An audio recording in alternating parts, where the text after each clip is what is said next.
Checkmate! Oh, he's made it! Standard Magnus won! Oh my goodness! Hans Niemann! Hans living rent-free in Magnus Carlsen's head. I don't think that was possible. With the white pieces, he's got the power. It's Mr. Nans He-Man, the man who wants to dethrone the world's #1 goat molester, the one, the only, Maganado Carl Riprio. He's playing with the black pieces. What a game this is. It's the Blitz World Chess Championships in New York, New Year's Eve, quarter-finals, and they drew the first game. This is game 2. What a game it is. So Hans kicks off with e4. You won't believe how he checkmates the goat of chess. Magnus plays the Sicilian, the knights develop, and Hans develops the bishop with a whoosh. This is the Rossolimo. So often Magnus has been playing e6, the French variation, but he goes e5. Did he just mouse slip, leave this massive hole on d5? No, he's got a plan. Hans now goes knight c3 to attack the weakened d5 square, and Magnus sets up the overpowered camel toe pawn formation, also known as the Botvinnik in the traditional circles. And now this is a touch of class. Hans moves the same piece twice in the opening, usually a boo-boo. He plays bishop c4 here, and it sets up a tricky trap, because if you go like this, very natural developing move, bang, you're getting absolutely fried on this square here. So that's why Magnus starts with bishop e7. He's too long in the tooth for these tricks. d3 now played. Now knight f6 comes, and I love this from Hans. Does he castle, routine? No, he goes h3 here. We get castles, and then he completely forgets which way his pieces are supposed to move, but it's all part of a tricky positional maneuver. You're going to see why, because after bishop e6 is played, we don't see an exchange there. You don't want to help the enemy plug this massive d5 square, so instead Hans forays forth with knight to g4. I covered a game of Kramnik recently where he played like this, a man that Hans admires, as he's openly said here. Now the point being, you're about to remove a defender of d5. This is key. However, it's not a correct maneuver, because there's a tactic here out of nowhere. Black can take on e4, and the point is, if you take with the pawn defending the square, well then black takes here, ouch. If instead you take with the knight, well then there's this variation of d5, forking, winning back the piece. And finally, what if you say, alright, I'm going to take here first, then take your knight? Well, now black can chuck in this, and because you're hitting the queen, well yes, you can kamikaze with check, rook takes, but eventually you have to recapture, and it's honours even on material. Black's even a bit better. No, they're not a pawn ahead, but positionally better. Got more of the centre. Okay, Magnus misses it though. Instead, he plays the move of knight d4, looks sensible. Hans could now take on f6, but he starts with a4, going for this massive light squared grip, of course. And after a6, now Hans takes with check, bishop recaptures, and he plants this monster beast in the center, preparing c3. He's got the slight advantage, of course, now. The bishop's under fire. Magnus should go bishop g5 here to exchange those, not allow any mangling of the structure later, but Magnus completely blunders here and pushes with this juicer. Why is it so bad? Given the question mark, because Hans can simply take, and Magnus cannot play the desirable AB here, keep the structure together, because there's issues after this, and then bang, the king is exposed. The kilt's fully lifted. Not ideal, stumbling on my words, and that is a significant advantage to white.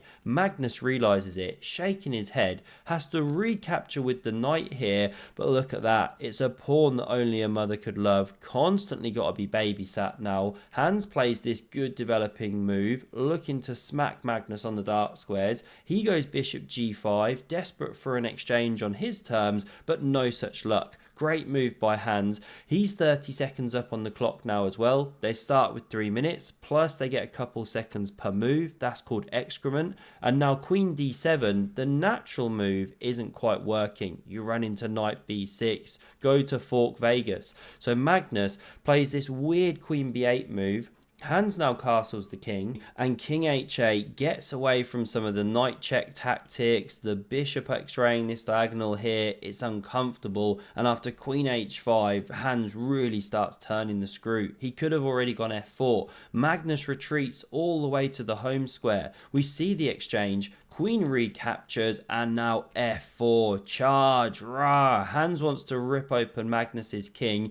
f6 is now played, makes Lord Hans Feingold wince, a distant relative of Hans Niemann, I believe, and Hans now takes on e5 here, opening the d file, not the f file. This one's not possible due to takes, queen recaptures, and knight b6 exposes tactical issues, not only hitting a rook, but hitting an undefended bishop. So say you do this, cover the bishop, then the pawn drops. There's too many weaknesses to try and hold together. So that's why this one was played. And now there is a missed move here. King h2 in the game, but you can actually go this amazing knight f6, threaten checkmate, and also open the attack here. Therefore, rook takes, cover the bishop, but rook takes, queen takes, of course, cover the bishop, but now this is the tricky one. You take on b5 instead, and this one's impossible due to the pin. White's doing great, about to pick up the pawn, even despite black's counterplay here, but the king does hide away.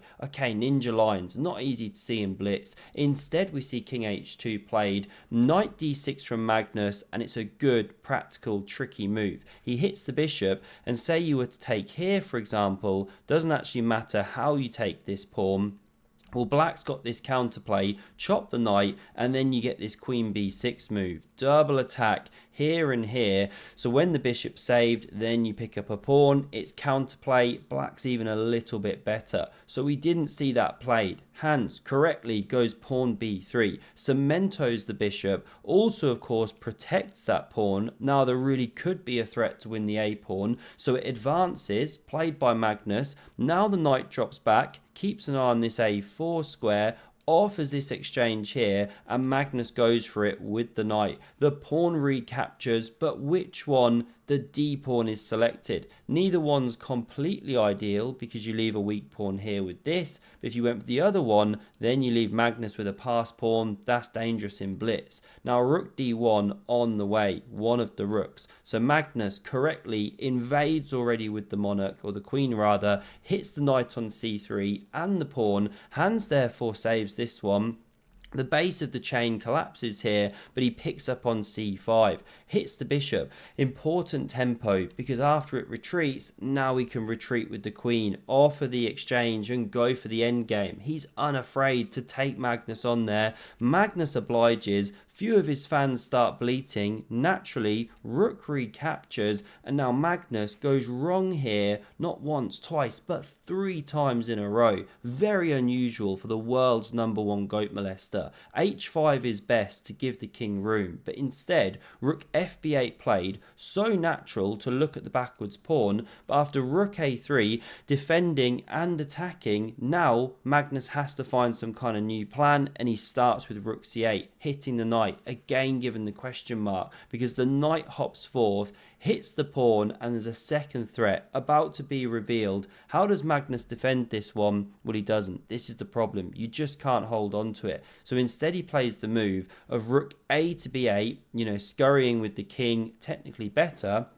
But now the move of knight d6 is played, and it's an octopus that Stocktopus can be proud of. Look at that double attack, rook c7 forced to cover this one here, and now we see the pawn dropping off the board, and you can't even take on b3 or else you get branked. Like this, first taking with check, after rook recaptures, pick your cannon to do the kill with. This one's the most sadistic. Force your opponent to give up both rooks. Twist the knife. We love it. So that would have been how the game went. If you take here, that's why king g8 was played. Rook b5 now selected, and you're very badly advised to take that rook. Not even knight takes, but pawn takes, really strong. It's running so fast with the support of the knight, and then the rook slides down to a8 the moment the pawn hits b7. Very dangerous. So that one not touched. Magnus slides away, full oasis mode. You can go rook a1 here.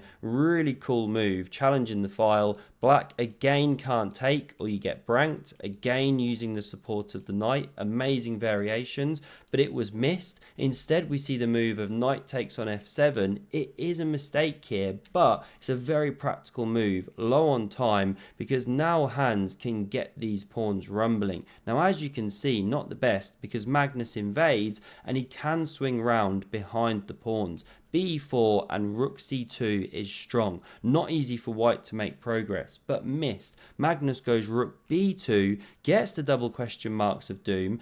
Hans should go rook c1, but instead he invades with the rook here onto the back rank, but it's actually a big mistake. He's looking for the invasion of the second rook, pushing the pawns, get them running. However, he's overlooked a tactic. Magnus finds it. Is rook takes on c5 here, and the problem is, if this pawn captures, you take down here, and this is actually a drawn endgame. Nothing more to say. Well, few moves to play, but it's a draw. So instead, we see rook d7 check, and Magnus is presented with a choice here. Do you wear the blue pants, or do you wear the black pants? Which is the correct decision? Very difficult to know. They're both lovely pairs of jeans. However, Magnus chooses the wrong pants and plays king e6. He had to step this way, despite the fact you were running into this double stack kebab and there was some nastiness going on. But okay, you do run away in one way or another, right? The king does get out if white keeps checking. However, when you step here, the massive problem is rook takes on g7 and the king is caught in a mating net. Mating 1 threatened, Magnus suddenly caught with his pants down. We see rook c6 forced to cover the checkmate, but now b5 embarrasses that one. Where does it go? a6, b6, all impossible. Squares covered. So Magnus goes to d6 here, but that's only given one question mark, should be given 2 question marks of doom. Massive blunder, allows mate in 1. Can you see the move? Hopefully you've got it by now. If not, you're probably going to be slightly slower on your way to the Grand High Master Wizard. The move is rook e8, check and mate. Ends the game on the spot. Checkmate! Oh, he's mated! Blundered mate in 1! Oh my goodness! Hans Niemann! Hans living rent-free in Magnus Carlsen's head. I don't think that was possible. Stunning game by Hans Niemann, just crushing the goat there. And if you don't know how the match ended, have a look at this video on screen. I mean, wow, was this game special. Thanks very much for watching. Hope to see you again soon, and cheers.